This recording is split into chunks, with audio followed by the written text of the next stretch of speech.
2015년 호주 시드니에서 아시안컵 축구 결승전이 있었지요. 우리 한국 축구팀과 홈팀 호주가 연장전까지 갔다고 합니다. 나중에 저는 뉴스로 듣게 되었는데 2대1로 졌습니다. 그래서 준우승을 했습니다. 경기가 끝나고 난 다음에 소감을 묻는 기자들에게 슈틸리케 감독은 이런 말을 했습니다. 우리가 챔피언이 아니라는 말에 동의할 수 없다. 우리는 우승 트로피만 없을 뿐 우승팀 못지않은 뛰어난 경기력을 선보였다.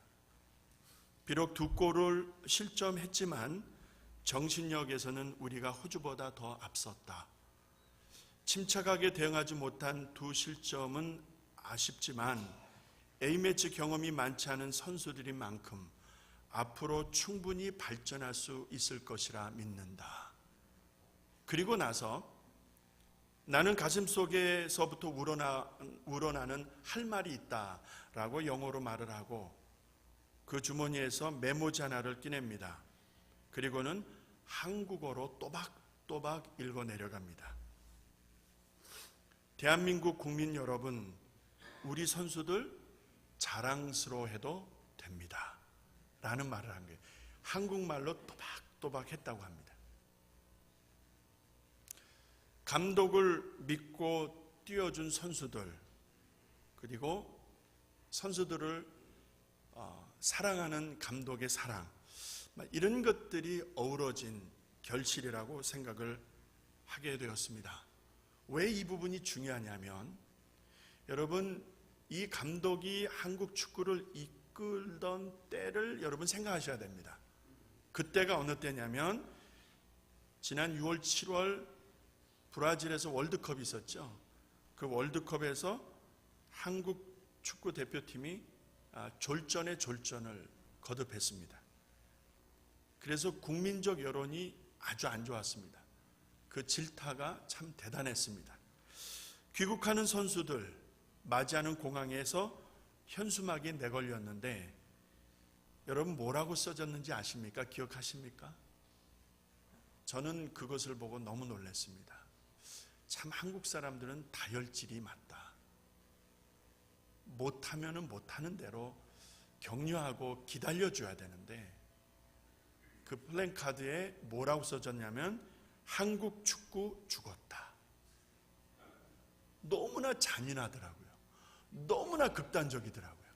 한국 축구는 죽었다. 여러분 한번 찾아보세요. 나옵니다. 그 현수막 써주 이렇게 들고 있는 그런 분위기에서 그 선수들이 고개를 떨구고 어찌할 바를 몰랐던 그 모습을 저는 뉴스에서 이렇게 잠깐 봤었습니다. 참 참담합니다. 그런 분위기와 국민적 아주 안 좋은 여론이 들끓고 있었던 때에 슈틸리케 감독이 시작을 한 겁니다. 그래서 이번에 아름다운 결과를 낸 것은 감독의 용병술이다 라고 이야기하는 사람들이 많습니다. 저도 그리 생각을 합니다. 이 말에 이의를 달 사람 아무도 없습니다. 그러니까 감독이 잘했다는 거예요. 감독의 용병술이 그 지략이 뛰어나서 이번에 그런 결과를 얻을 수 있었다라는 것입니다. 원석에서 보석을 캐낸 거예요. 평범한 선수들 중에서 인물들을 뽑아내고요. 그러니까 감독이 잘했지요. 그런데 저는 감독이 하는 말을 기사를 하나하나씩 쭉 읽어 내려가면서 아니다. 이건 용병술로 이긴 게 아니다. 저는 저 개인적으로 생각해 본 게 있었습니다. 그 기사를 쭉 읽어 내려가면서 오늘의 한국 축구가 이렇게 발전한 모습으로 새로운 모습으로 보여줄 수 있었던 것은 용병술 이전에 다른 이유가 있었다. 여러분 그게 뭔지 아십니까? 감독이 선수들에 대한 자부심이 참 높았어요. 그러니까 감독이 선수들을 귀하게 여겼던 거예요. 그리고 선수들은 감독을 믿었더라고요. 자, 이 두 가지의 입장이 스파크를 튀는 거예요. 이 불꽃을 튀는 거예요. 감독이 아무리 여건이 좋지 않았어도 그 상황 속에서 선수들을 믿어주고 그들에 대한 자부심이 그렇게도 뛰어났다는 것을 절절하게 느낄 수 있었습니다. 감독의 말에 철저하게 신뢰하고 따랐던 선수들도 귀했고요. 이것이 여러분 5개월 전에 한국 축구 죽었다 라고 너무나 잔인하게 질타했던 그 한국 축구를 오늘의 새로운 모습으로 바꿔놓은 것입니다. 여러분 보세요. 선수 하나하나를 끌어안고 같이 울기도 하고요, 따뜻거려주기도 하고요. 여러분 저기에서 터져나오는 힘이 있습니다. 여러분 저기에서 터져나오는 이 엄청난 단결력이 있었던 거예요. 이것이 오늘의 한국 축구를 새롭게 만들어 놓았다라고 믿습니다. 여러분 한 가정의 모습을 잠시 떠올려 보시기 바랍니다. 한 가정에 남편이 있고 아내가 있을 수가 있습니다. 홀로 되신 분도 있을 수도 있고요. 일반적으로 남편 아내가 있을 수가 있습니다. 그런데 서로 다릅니다. 여러분 저 축구 선수들이 서로 똑같습니까? 달라요. 다릅니다. 그런데 한 목표를 향하여 한 마음으로 나가니까 힘이 나는 것처럼 여러분 아내도 남편도 다 다릅니다. 물론 이제 50년쯤 살면 40년쯤 살면 서로 닮아간다고 그러는데 40년 후에 제가 어떻게 닮아갈지 저도 궁금합니다만, 아내가 저를 닮을지 제가 아내를 닮을지 모르겠습니다만, 중요한 거는 서로 좋은 것만 있을 수는 없겠죠. 그렇죠? 서로의 약점이 보입니다. 아내의 부족한 부분이 보이고요, 남편의 허점이 보입니다. 정상적인 부부라면 그것을 가지고 흔들지 않습니다. 내 옆에서 뛰는 선수가 잘 못했어요. 내 옆에서 뛰는 선수가 결정적으로 실수했어요. 그래서 구박하고 못질하고 밟는, 욕하는 그런 경우는 없다 이 말입니다. 정상적인 부부, 사랑하는 부부는요, 그 사람의 약점이 사랑스러워지더라고요. 여러분 아멘이십니까? 아멘을 안 하시는, 못 하시는 분들은 약점을 가지고 흔드는 거예요. 고소하게 흔드는 거예요. 서로의 약점과 부족한 부분을 비판하지 않습니다. 왜요? 사랑하니까 이해하니까 기다려주는 거예요. 그게 하나의 그 공동체의 모습이라고 저는 생각해요. 정상적인 공동체는 그런 거예요. 그러니까 가정이 힘이 있는 거예요. 여러분 부부가 달라도, 부모 자식이 달라도 결정적으로는 하나가 되는 거거든요. 그러니까 무서운 거예요 이게. 여러분 축구 선수들이 서로 다르지만 뭉쳐버리니까, 여러분 한국 축구 죽었다 그랬어요. 한국 축구 죽었다고. 이거 얼마나 무서운 말입니까? 그런데 지금 완전히 뒤집어 놔버렸어요. 저런 분위기라고 하면 앞으로 좋은 일들이 있을 것 같아요. 차두리 선수가 그냥 막 뛰어가는 모습 보고 대한민국이 막 속 시원했다고 그러는데, 저도 이렇게 뉴스를 보면서 보는데 진짜 잘 뛰더라고요. 너무 속 시원한 거야. 얼마나 만족이 있고 거기에 기쁨이 있었는지 모릅니다. 여러분 옆에 있는 사람이 부족해서 단점이 보이고 부족해서 약점이 보여도 그거 가지고 딱 기록해 뒀다가 흔들지 마시고요, 그게 사랑스러워져야 될 줄로 믿습니다. 자, 사랑스러워지기를 바라시면 아멘 하십시다. 사랑스러워져야 되는 게, 그러니까 무슨 말이에요? 그냥 덮어버리는 거예요. 옆에 있는 사람이 부족한 게 보여도 그냥 덮어버리는 거예요. 그리고 기다리는 거예요. 이 지구상에 이런 공동체가 또 어디 있습니까? 약점이 보이면 흔들어서 죽이고 내가 서야 되는 게 세상인데 그렇잖아요, 여러분. 세상에 어디를 가서 이런 관계, 이런 공동체를 우리는 만날 수 있습니까? 가정을 빼놓고 생각을 해본다고 하면은 서로 이해하고 믿어주고 사랑하니까 나아질 때까지 기다려주는 그런 관계, 그런 공동체가 세상에 어디 있단 말입니까? 어디 가면 그런 분위기를 우리가 만날 수 있고 그런 공동체 안에 내가 들어갈 수 있겠습니까? 세상에 어디에 그런 공동체가 있습니까?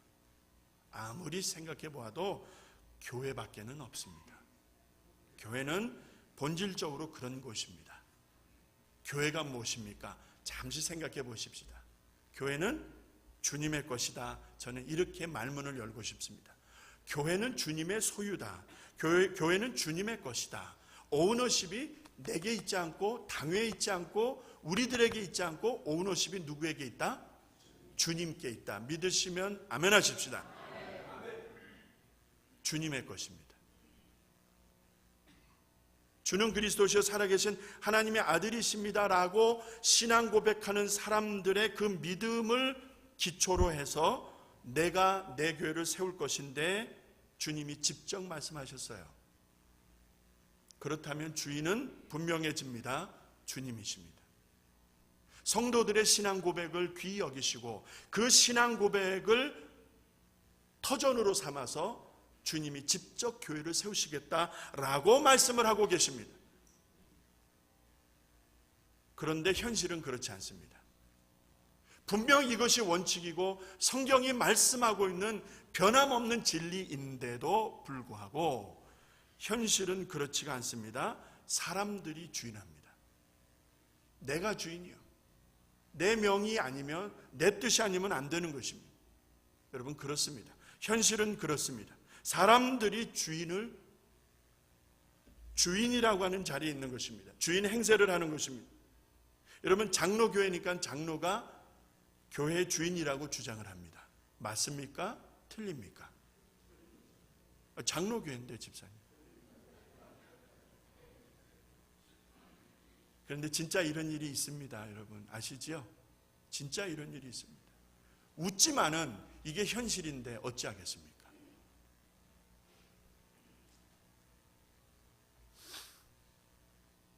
창립 멤버가 주인입니까? 창립 멤버들의 공적과 수고는 우리가 길이길이 기억하고 보존해야 됩니다. 왜?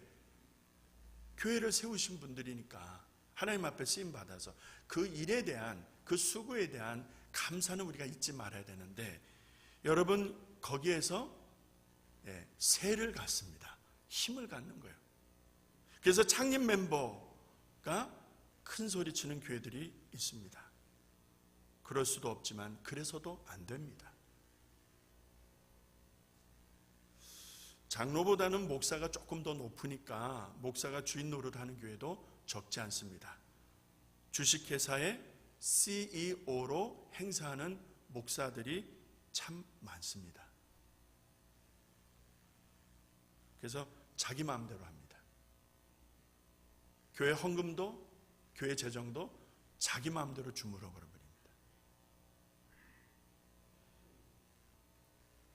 이것이 오늘의 현실인데 어떻게 합니까? 여러분 CEO로 사는 분들이 많다는 것이 현실이라면 여러분 교회는 그만큼 썩고 있는 것입니다. 썩은 냄새 아시죠? 코를 들고 다닐 수가 없습니다. 썩은 냄새 때문에. 이 악취가 나는 교회가 있습니다. 냄새가 너무나 고약합니다. 사람들이 주인이 되어 행세하는 교회의 실체입니다. 썩은 냄새입니다. 아무리 좋은 냄새를 뿌리고 여기저기에다 향수를 여기저기에다가 초를 켜놓고 뭐를 해도 본질적으로 교회는 썩은 냄새를 피할 수가 없는 것입니다. 여러분 왜 이렇게 되는 것입니까? 오늘날의 교회가 왜 이러한 지경에까지 이르게 되었는가 생각을 할 때에 여러분 교회가 뭔지를 모르기 때문에 그렇다라는 결론을 내릴 수밖에 없습니다. 교회가 뭔지를 모르는 거예요. 여러분 교회가 무엇입니까? 다시 묻습니다. 교회가 무엇입니까? 교회가 뭐냐는 거예요. 교회가 무엇입니까? 냉정하게 우리의 느낌, 우리의 생각, 우리의 어떤 선입견 이런 거 말고 하나님의 말씀에 비춰 정확한 교회에 대한 이해와 정리를 하실 수 있겠습니까? 교회가 무엇이냐는 거예요. 이 레이피 공동체가 뭐냐는 거예요. 누가 이 공동체를 세웠느냐, 어떻게 세웠느냐 전혀 모르는 것입니다. 알면은 주인 행세를 할 수가 없습니다. 여러분, 이 교회가 어떻게 세워졌는지, 누구에 의해서 세워졌는지, 여기까지 어떻게 올 수 있었는지를 정확하게 안다면, 교회의 능력이 무엇인지를 안다면 주인 행세할 수가 없습니다. 교회의 능력은 뭔지 아십니까? 거룩입니다. 성도의 연합과 예배와 기도가 만들어내는 거룩, 이것이 교회의 힘입니다. 세상을 호령할 수 있는 힘입니다. 믿으시면 아멘 하십시다. 그런데 사람의 힘으로 생각하는 게, 세상 가운데서 교회가 갖는 목적이 뭔지를 알면은요, 주인 노릇 못합니다. 주인 행세 못하는 거예요. 교회가 무엇 때문에 존재하는지를 제대로 알면은요, 겸손할 수밖에 없는 거예요. 교회 목적이 무엇입니까, 여러분? 교회가 왜 존재하는 것입니까? 우리 렉뷰교회가 왜 존재해야 되는지 아십니까? 옆에 교회들이 많은데 우리가 존재해야 되는 이유를 아십니까? 크게는 교회가 왜 이 땅에 있어야 되는지를 여러분 알고 계십니까? 교회의 목적이 무엇입니까? 주님께서 빌립보 지방에 이르르셨을 때 제자들에게 물으신 거예요. 사람들이 인자를 나를 누구라 하더냐? 서로 앞다투어서 제자들이 말을 합니다. 서로 제자들이 앞다투어서 말을 하는 것은요, 점수 따기 위한 자기 자랑일 수가 있는 거예요. 아, 글쎄요, 세례 요한이라고 하던데. 아니야, 모르는 소리 하지 마라. 엘리야라고 그랬어, 엘리야라고. 아, 그리야? 나는 예레미야라고 들었는데. 이러고 제자들이 막 얘기를 꺼내는 거예요. 여기저기에서 아, 그렇구만, 고개 끄덕끄덕하는 친구도 있었을 것이고요.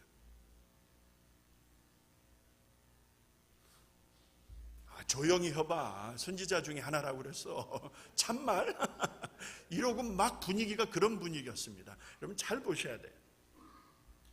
주님께서 이런 소리 들으시려고 물었습니까? 주님이 그렇게 답답한 위인입니까? 이런 소리 듣자고 사람들이 나를 누구라 하더냐라고 말씀을 꺼내셨을 것 같아요? 아닙니다. 주님이 의도하시는 것은 딴 데 있습니다. 15절에 너희는 나를 누구라 하느냐?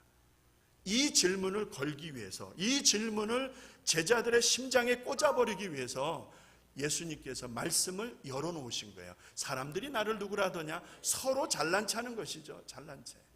그런데 그렇구나, 그렇구나, 그렇게 말들 하는 거예요. 오케이, 그러면 너희들은 내가 누구라고 믿느냐? 예수님이 본론을 딱 꺼내놓으십니다.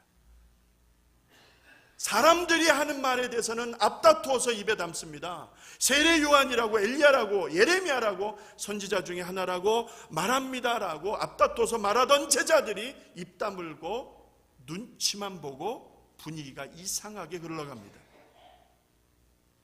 선뜻 말하는 자가 없습니다.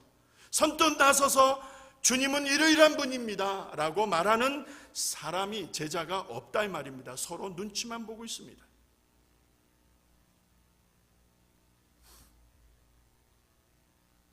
앞다퉈서 말을 하던 제자들의 모습은 어디 간 것입니까? 왜 지금은 입을 굳게 다물고 있는 것입니까? 전혀 다른 모습입니다. 십자가의 죽음을 앞에 두고 우리 주님은 그 마음에 간절한 소원이 있으셨던 것으로 느껴집니다. 그 소원이 무엇이냐면 제자들에게 꼭 준비되어야 하는 것이 있었던 거예요. 그게 주님의 마음입니다. 주님의 마음에는 제자들이 다른 것은 몰라도 이것만큼은 반드시 준비되어야 한다는 주님의 간절함이 있었다는 것으로 저는 이 내용을 느끼게 됩니다. 그게 무엇입니까? 바른 신앙 고백이었습니다. 제대로 믿고 있는지, 제대로 믿고 제대로 고백하고 있는지를 주님이 확인하고자 하셨다 이 말입니다. 이것이 주님의 마음이었고 주님의 판단이라고 말씀을 드릴 수 있겠습니다. 그런데 무엇이 문제입니까?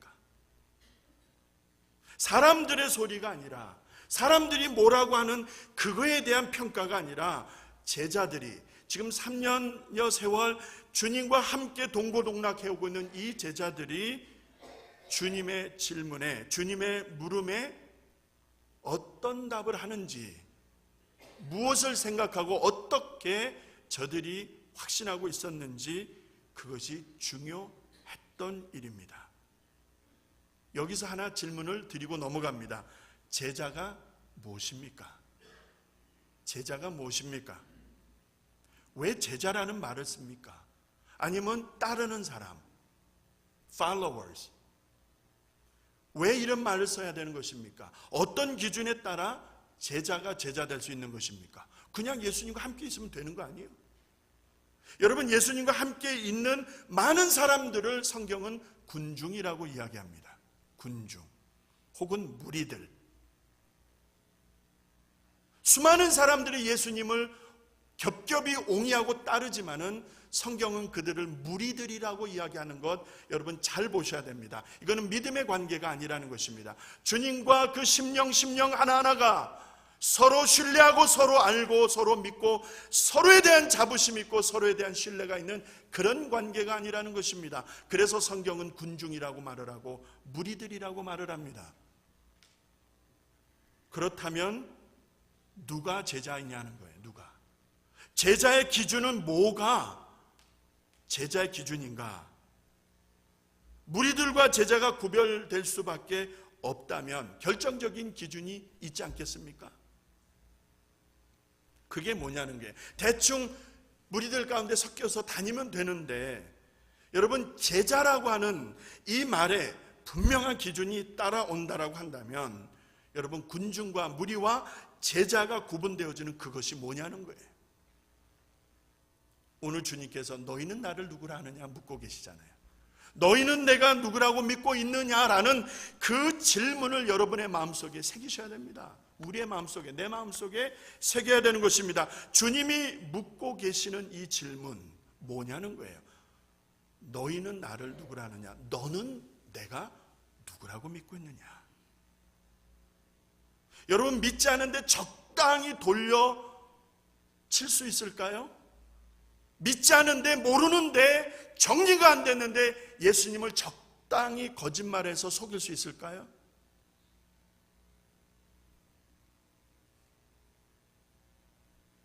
믿지 않는데 믿는 척하는 거, 모르는데 아는 척하는 거, 아무것도 아니면서 괜히 목에 힘주는 거, 우리 주님이 모르실까요?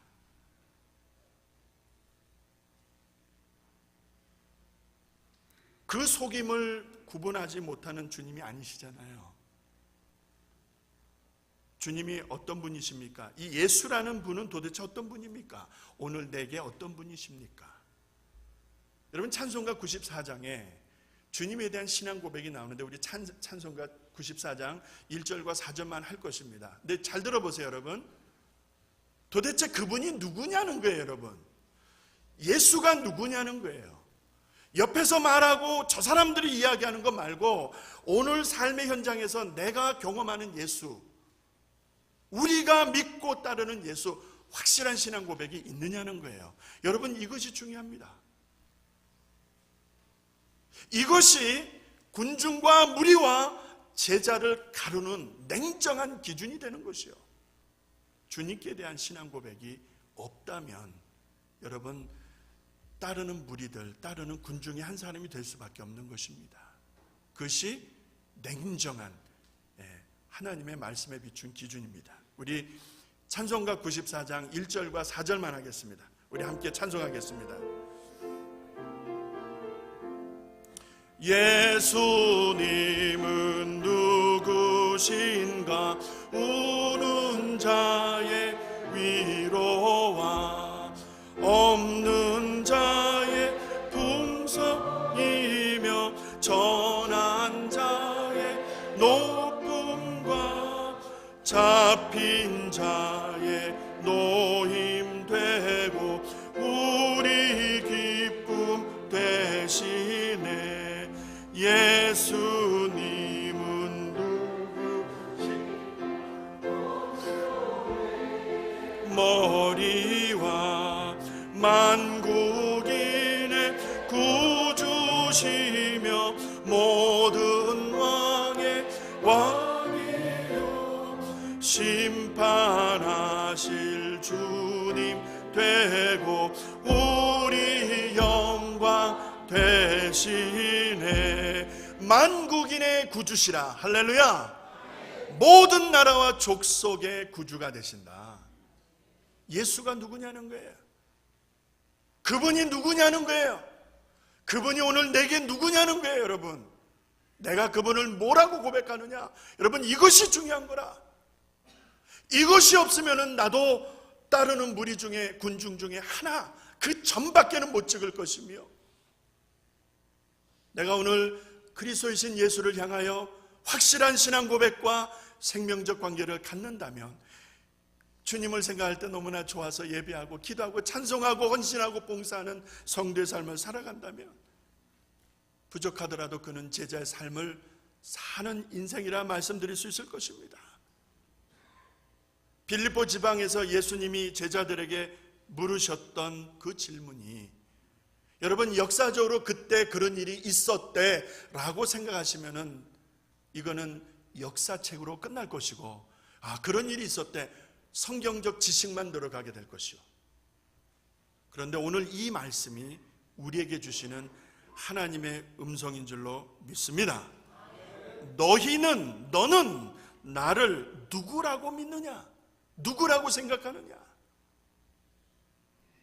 세례 요한이나 엘리야나 혹은 예레미야나 선지자 중에 하나라는 그 질문에 주님은 불쾌하셨다 이 말이요. 여러분, 잘 보셔야 돼요. 그 정도 수준이라 이 말입니다. 제자들이. 그래도 무리와 군중과 구별되어진 제자들의 영적 수준이 그 정도였다는 거예요. 선지자 중에 하나라. 누가 그런데 선지자 중에 하나라?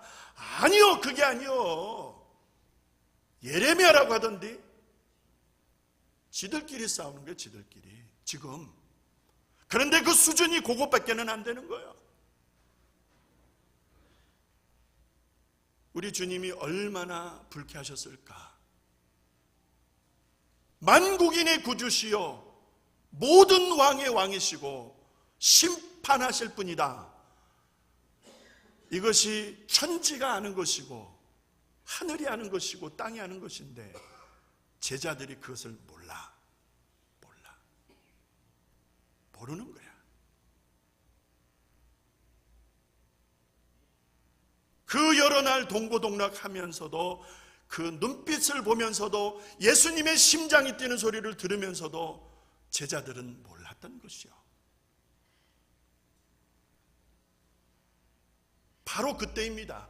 바로 그때 시몬 베드로가 주는 그리스도십니다. 주는 그리스도, You are the Christ. 이 말은 You are the Savior 이 말입니다. 기름 부음 받은 자, 구원자라는 것이요, 그리고 살아계신 하나님의 아들이십니다. The Son of the Living God. 여러분, 이 말씀이 베드로가 똑똑해서 고백한 것으로 생각지 마시오. 우리 주님의 말씀을 들어보시면은, 바요나 시몬아 내게 복이 있도다, 이를 내게 알게 한 이는 혈육이 아니다. 그러니까 베드로가 똑똑해서 이 고백을 할 수 있었던 것이 아니라, 하늘에 계신 아버지 하나님께서 은혜를 주셔서 베드로의 입을 사용하신 것, 여러분 믿으시면 아멘 하시기 바랍니다.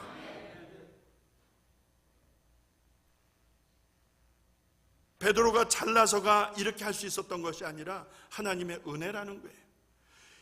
17절에 주님이 하시는 바요나 시몬아 내가 복이 있도다라는 이 말씀 속에 담겨진 주님의 해석은 우쭐할 수도 있는 거 아니에요. 지금 시몬 베드로가 만홈런을 때렸는데, 이렇게 멋진 신앙 고백이 전에도 없었고 이후에도 없는데 얼마나 멋진 요약된 신앙 고백입니까? 우리 주님이 너무나 기뻐하셨는데, 그런데 이것이 베드로가 잘해서가 아니라 하늘 아버지의 은혜로 고백할 수 있었다 이 말이요. 이것이 주님의 해석입니다.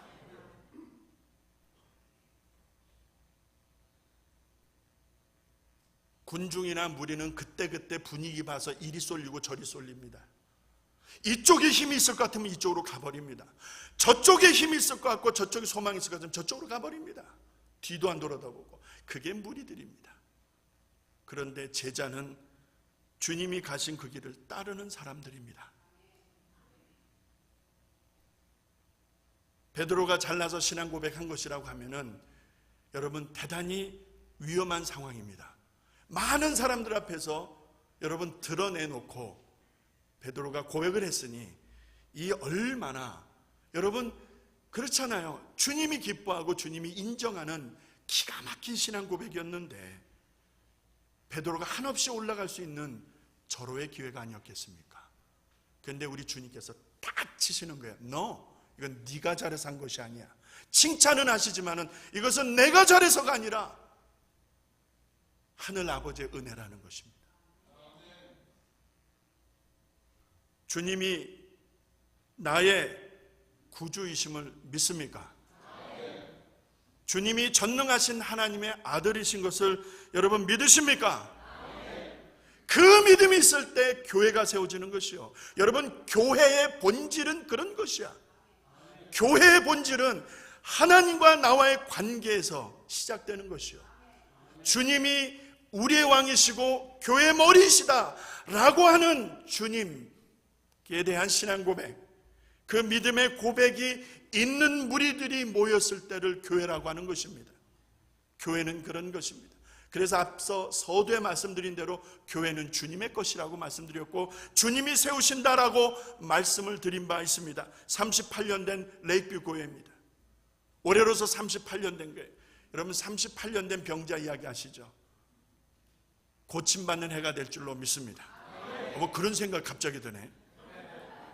아니 내 생각이니까 뭐 돈 들어가는 아니니까 여러분 동의하든 말든 뭐 상관 안 해. 나는 내 생각에 38년 된 병자 예수님을 만나니까, 주님을 만나니까 나아버리는 거예요.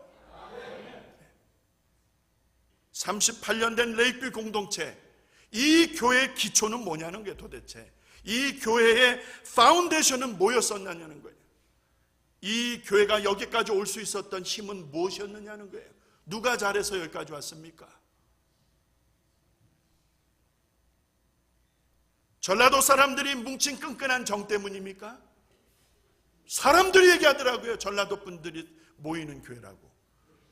그러면은 서울특별시 중구신당동 348에 75 74통 3방, 이게 내 고향이요. 나는 서울에서 나서 서울에서 자랐는데 그럼 나는 이방인이겠네. 난 전라도에서 나서 자라지 않았습니다. 그러면 이 교회에서 나는 뭐 이방인이면 이방인? 왠지 모르겠어요. 이거를 안 잊어버리고 난 어렸을 때 외웠어요. 서울시 중구신당동 348에 75 14통 3방. 그냥 외워지더라고. 아니 머리가 커서 외운 게 머리가 커서.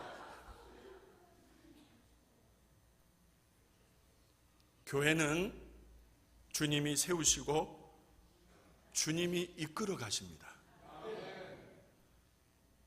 아무 때나 마구잡이로 세워지는 게 교회가 아니에요. 여러분 그렇게 생각하시면 안 됩니다. 그런 심텀들이나 현상들이 우리 주변에 있어서 그렇게 오해하는 분들이 있지만 참으로 죄송하고 안 된 일이지만 여러분 본질적으로 그런 게 아니에요. 교회는 하나님이 목적을 두시고 세우십니다. 이게 굉장히 중요한 원칙입니다. 신앙 고백을 들으시고 신앙 고백의 그 위대함을 하나님이 아시니까 성도들의 그 신앙 고백을 하나님 얼마나 기뻐하십니까? 그리고 그 신앙 고백 위에 세상의 소금처럼 빛처럼 살라고 하나님께서 이 땅에 교회를 세우시는 것입니다. 그래서 오늘 18절 말씀해 보니까 내가 이 반석 위에 내 교회를 세우겠다. 내가 이 반석 위에 on the rock, 이 반석 위에 I build my church, 이 말이죠. 내가 교회를 세우는데 그 rock 뭐냐는 게, 그 반석이 뭐냐는 게 바로 성도들의 신앙 고백. 주는 그리스도시요 살아계신 하나님의 아들이십니다. 주님이 이 교회의 주인이시고 머리시고 이 교회를 이끌어가는 주체이신 것을 믿습니다 라고 고백하는 성도들이 모인 곳이 교회라 믿으시기 바랍니다. 이것이 하나님이 세우시는 교회라는 거예요. 장님 멤버라는 말 이제는 지워버리시고요. 장로교회니까 장로가 주인이라는 말도 잊어버리시고요. 목사가 CEO처럼 구는 것도 이것도 죄악이니까 끊어버려야 되는 것이고요. 다수의 교인들이 다수결에 붙여서 한다. 여러분, 소수가 맞으시면 어찌할래요? 소수의 의견이 하나님의 뜻이라면 어찌하실래요? 다수결에 의해서 되어지는 것이 민주주의인 것 같고 대의 정치의 기본이지만은, 그러나 하나님의 뜻이 이루어져야 되는 거예요. 교회는 하나님의 뜻이 이루어져야 되는 것이, 다수의 의견대로, 물론 다수의 의견으로 가야 되는 것이 순리이고 질서입니다. 그거를 제가 부인하려고 하는 것이 아니에요. 근데 다수의 횡포가 있을 수 있다 이 말입니다. 하나님의 교회는 그렇게 되면 안 되는 것이요. 이 모든 일들이 교회를 모르는 악이다 이 말이에요. 교회를 모르기 때문에 저지르는 악입니다. 아십니까? 이렇게 화답하잖아요. 벌써 뭔 놈의 화답이 이렇게 어디서 막 들리나. 진짜 참. 교회는 주님의 것이고 주님이 머리이십니다. 우리는 지체입니다. 지체, body. 그리고 한 지체 각 연락되어진, 연결되어진 몸의 일부분들입니다. 성경은 그것을 분명히 말씀하고 있습니다. 내 교회라고 하는 자부심이 있으십니까? 나의 교회라고 하는 자부심이 있으신지 모르겠어요. 한국 축구 죽었다 라고 국민적 냉대함이 있었던 그때에 오합지졸 같은 사람들 아니요, 그 사람들을 이끌면서 한국말도 안 되는 그 사람이 무슨 생각을 가졌었을까? 그런데 기본적으로 감독이 선수들에 대한 자부심이 있었던 거야. 그리고 선수들은 감독에 대한 trust, 신뢰가 있었던 거야. 그것이 5개월 만에, 얼마 되지 않은 요 짧은 시간에 여러분 얼마나 잘했습니까? 얼마나 잘했어요. 그 감독이 말한 대로 우승컵만 없었지 우리는 우승한 팀이다, 이런 말이 참 맞은 것 같아. 여러분, 성도가 이렇게 내 교회, 나의 교회, 우리의 교회라고 하는 자부심이 있고요, 신앙 고백이 있으면은 여러분, 교회는 무섭습니다. 오늘 말씀의 18절에 보니까 음부의 권세가 이기지 못한다고 그랬어요. 음부의 권세, 이게 죽음의 문이라는 뜻입니다. 그 원어적인 의미는. 그러니까 죽음의 권세가, 세상이 흔들 수 있는 가장 강력한 무기는 죽음이거든요. 너 죽여버릴 거야 이 말이거든요. 총을 들고 머리에다 대고 너 말 안 들면 쏴버릴 거야, 이거 제일 무서운 거예요. 그런데 죽음의 권세까지도 우리 주님께서 십자가 부활로 다 쳐버렸다 이 말입니다. 그래서 음부의 권세가 이기지 못하는 것이 교회의 권세라는 것이요. 천국의 열쇠를 주신다 하셨죠. 베드로에게 주신 게 맞아요. 그런데 로만 캐톨릭에서는 조금 다르게 해석합니다. 그래서 2단, 3단 얘기를 하는데, 베드로에게 주신 권한 사도들에게 주어졌죠. 사도들에게 주어진 권한이 모든 성도들에게 주어진 권한이라 믿으시면 아멘 하시기 바랍니다. 그래서 그리스도라 믿는 성도들이 연합하여 선포하는 것이 하나님 주신 영권이라는 거예요. 영권. 그래서 이 땅에서 성도들이 묶으면 하늘에서도 묶이는 거예요. 이 땅에서 풀면 하늘에서도 풀리는 거예요. 하나님과 하나가 되어진 모습 아닙니까 여러분? 이것이 영역이라는 거예요. 영적인 파워라는 거예요. 세상이 어찌 감당할 수 있습니까? 세상이 어찌 근접이나 할 수 있겠습니까 여러분? 못하죠. 교회는 크든 작든, 여러분이 오래 믿으셨던, 이제 막 믿으셨던, 형편이 좋든 형편이 좋지 않든 그런 거 상관없이 교회는 본질적으로 거룩하고 강한 것입니다. 하나님이 강하시기 때문에 교회는 강한 것이요, 하나님이 거룩하시기 때문에 교회는 거룩한 것입니다. 목사 교회가 아니요, 장로 교회가 아니요. 그렇기 때문에 온 성도들이 세움받은 목사와 장로들을 믿어주시고, 그리고 한 방향을 향해서 나아갈 때에 여러분, 교회는 교회다워질 수가 있는 것입니다. 이게 중요합니다. 목사 따로, 장로 따로, 성도 따로. 교회는 교회일 수가 없습니다. 반드시 시험에 들고 교회는 흩어질 수밖에 없는 것입니다. 말씀을 이렇게 마치려고 합니다. 여러분, 우리 교회 얼마나 사랑하십니까? 우리 모두들 이 교회를 얼마나 사랑하고 이 교회에 대한 자부심이 있으십니까? 우리가 눈물 뿌려 기도한 교회, 우리가 정성껏 사랑하며 섬겨온 교회, 하나님의 교회, 이제 무궁무진하게 이 열방을 향하여, 이 세대를 향하여 힘있게 뻗어나가는 교회를 꿈꾸시면서 하나님이 기뻐하시는 성도의 삶, 올곧은 성도의 삶, 그리고 거룩한 교회를, 하나님이 기뻐하시는 교회를 이루어 가시기를 주의 이름으로